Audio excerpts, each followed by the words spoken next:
Hi and welcome to this video. So one question I get asked all the time is, how do I write epic fantasy music? So I thought I'd make this sort of behind the scenes video of a composition called Dark Templar that I composed. Okay, so let's listen to the track first. You can download the stems and Midi by joining my Patreon.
Okay, so let's take a look at the strings first.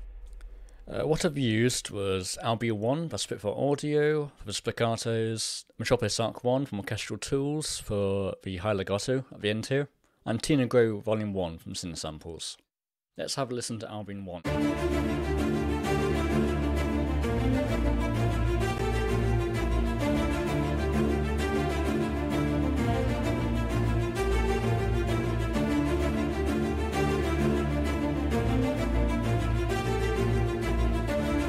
I really like the sound of Albion1 spiccatos. If you hear spiccatos in my music, 9 times out of 10 it's this patch. There's nothing really special going on here, it's just a typical driving rhythmic ostinato pattern, which is pretty common for this style of music.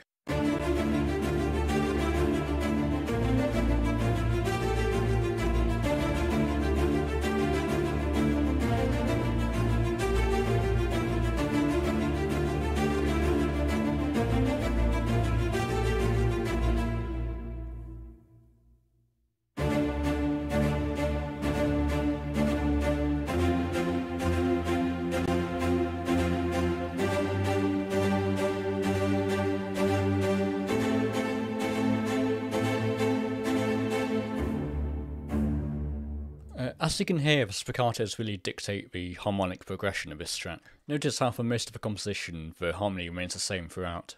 That's something I tend to do for compositions such as this.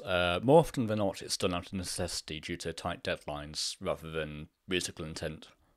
For the ambient B section, I've used Tina Grow from Cinesamples, which is just a great library. It really adds that cinematic touch.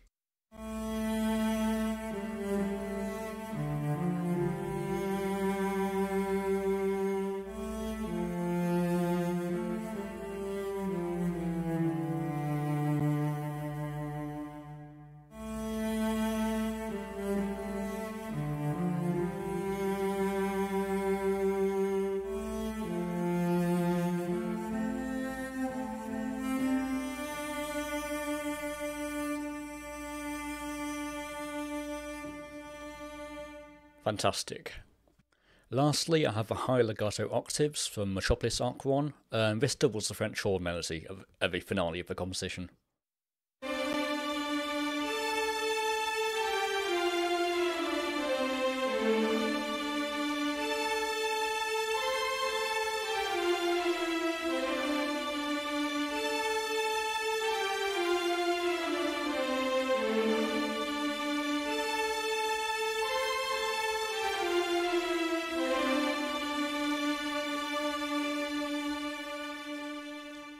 That's a great cinematic sound.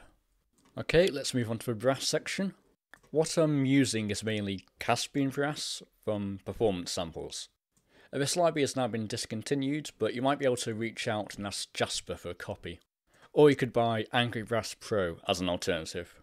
Right now, as I'm recording this, Performance Samples has a sale on, so go check that out. I also have the 10 trombones patch from Musical Sampling's Trailer Brass to add a bit more punch to the low end. But most of the brass is carried by Caspian. Let's have a listen.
Apologies for CPU spikes, that's rather annoying.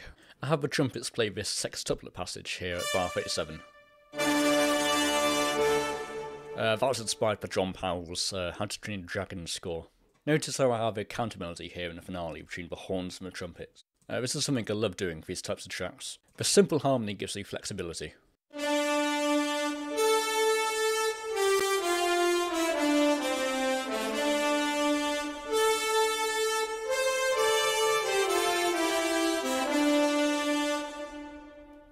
Moving on to the choir now. Here I'm using Oceania from Performance Samples, and Stormguard 2 from Stretsov sampling. These are both just fantastic cinematic choir libraries.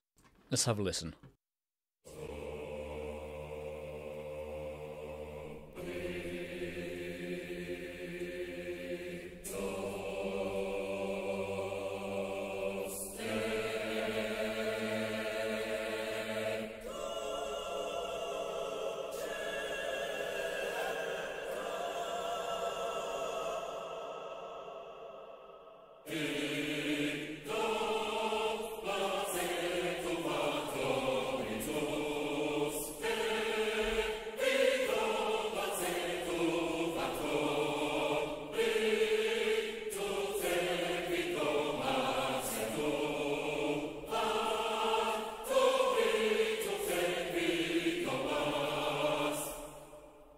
Has that cinematic, almost Skyrim quality to them because of the syllables. Let's look at the women's atonal sustains from Storm Choir. I've used a pitch bend here.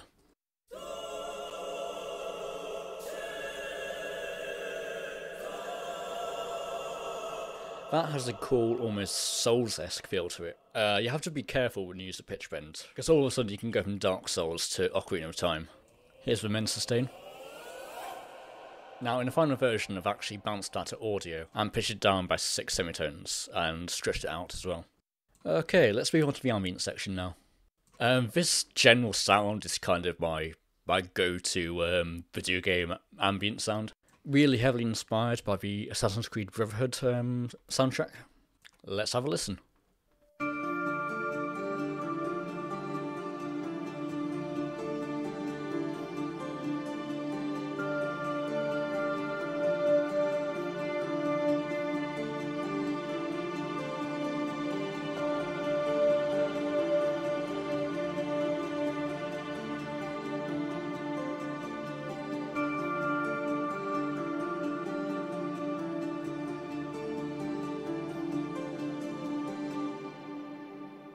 That's just a super wide cinematic sound.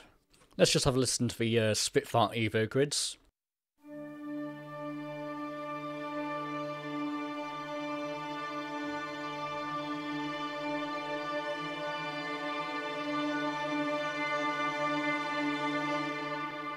We then have the Origin series from Sonya Score.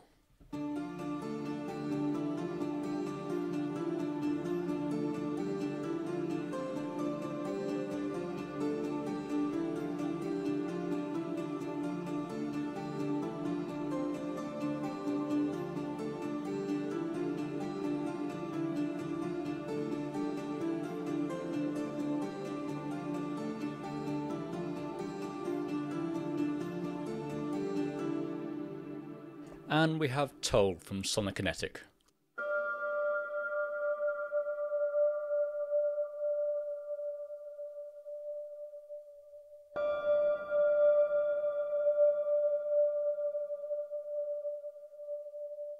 Now, a huge part of this sound is actually the effects I have on the bus channel. That's the A1 stereo control and Black Hole. I have A1 at about 160%. If you own the Waves S1, it's basically the same thing. Okay, moving on to the percussion now, and I've mainly used Lamp from Audio Ollie.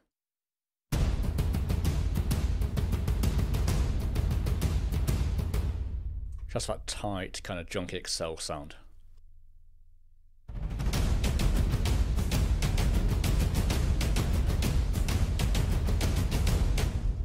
As you can hear, I also have Decimator from Audio Imperia, which I believe has been rebranded to Cerberus. All links are in the description. This just gives extra punch to the percussion.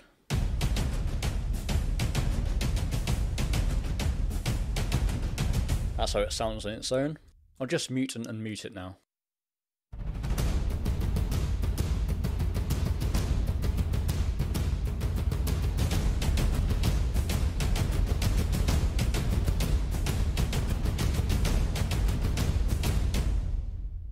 So yeah, that's just a great tight sound.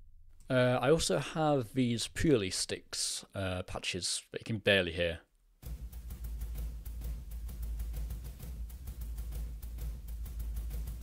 But that just adds a nice high-end flavour to it all. Okay, let's move on to the metals now. This is stuff like cymbals or anvils.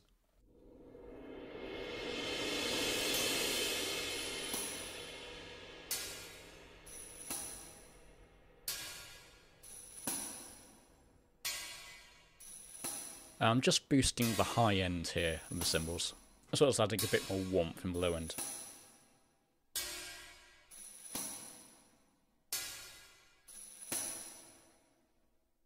So that just adds a nice high-end detail to everything, and kind of highlights the pulse. If you listen to the main theme of Dragon Age Inquisition by Trevor Morris, you can hear this throughout in the percussion section. Lastly, we have the booms. These are from Albin 1.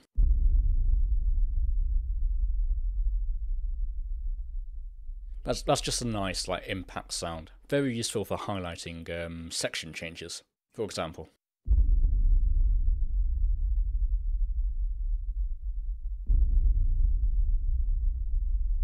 Here's how it sounds without the effects chain. Kind of weak sounding. I've used Love End from Analog Obsession and R-Bass from Waves. Those two together just make this great tight low end. Okay, here we are on the mixer, and I'll just highlight a few decisions I've made regarding the mix. Keep in mind I'm not a mixing engineer.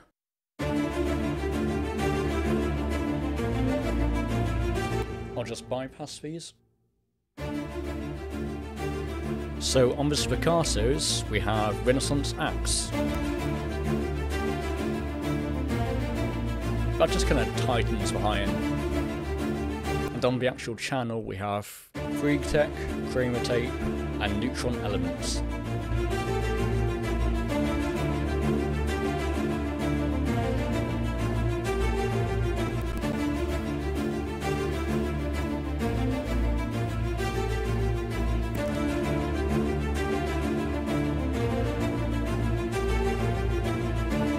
And that just adds this kind of warmth and 3D sound to everything.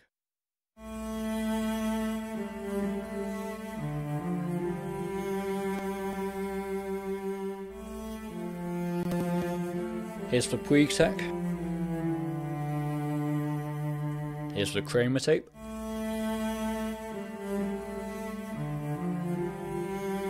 And here's Neutral Elements. And just cutting off the scratchiness of the strings, which gets really irritating with sampled strings, and also cutting off this low end here. That's more for album 1.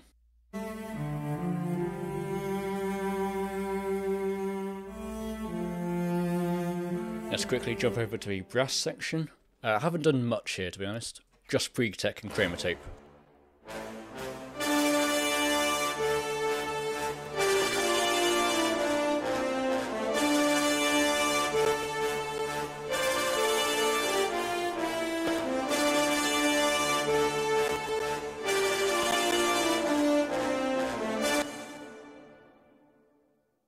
Here's the choir section.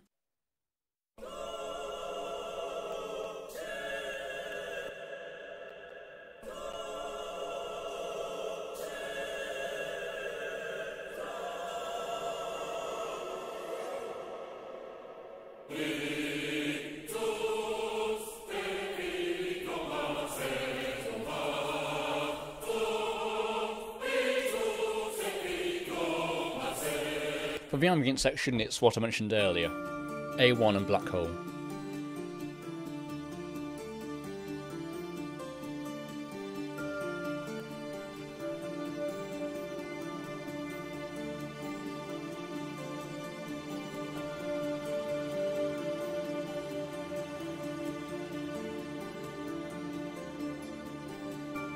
Moving on to the percussion here.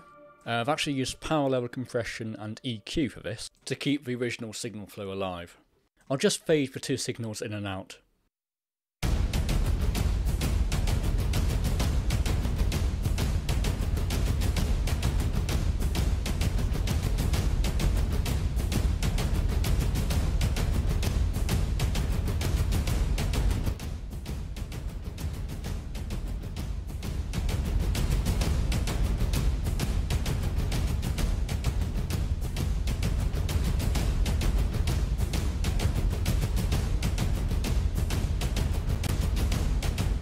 That's a nice tight percussion sound. I got that tip from an Alan Myerson masterclass. Let's move on to the metals. As I mentioned earlier, I'm just using Lufticus here on this cymbal rise. And here's the booms. The same signal flow I mentioned earlier. Love end and R bass. For the reverb, I'm using R4 by Exponential Audio, kind of emulating S Studios. For the brass, I've made the tail length wider because it's further away in the hall. And for choir and percussion, it's even wider.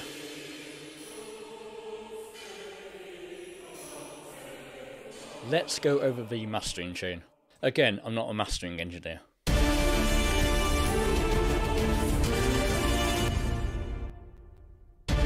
I'll just bypass the elements and bring them in one at a time.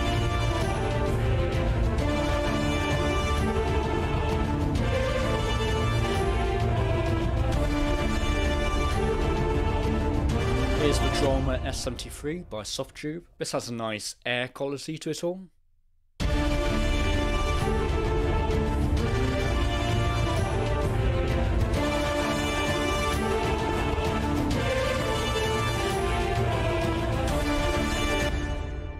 Next up we have Newfangled Audio, Equivocate.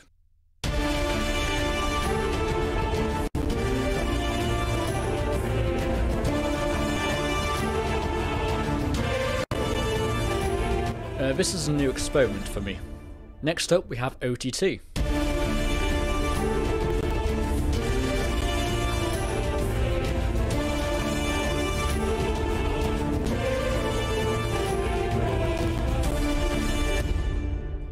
And after this we have Goldfoss, just a great plugin, they're very CPU heavy.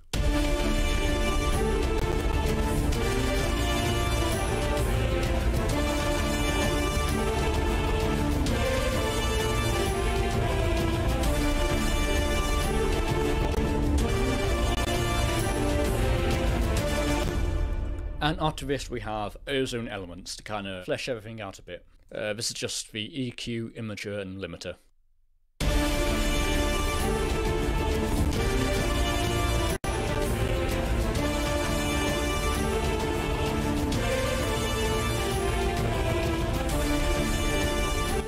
I don't really care how it sounds in mono, to be honest. If this is a pop record, then yeah, sure.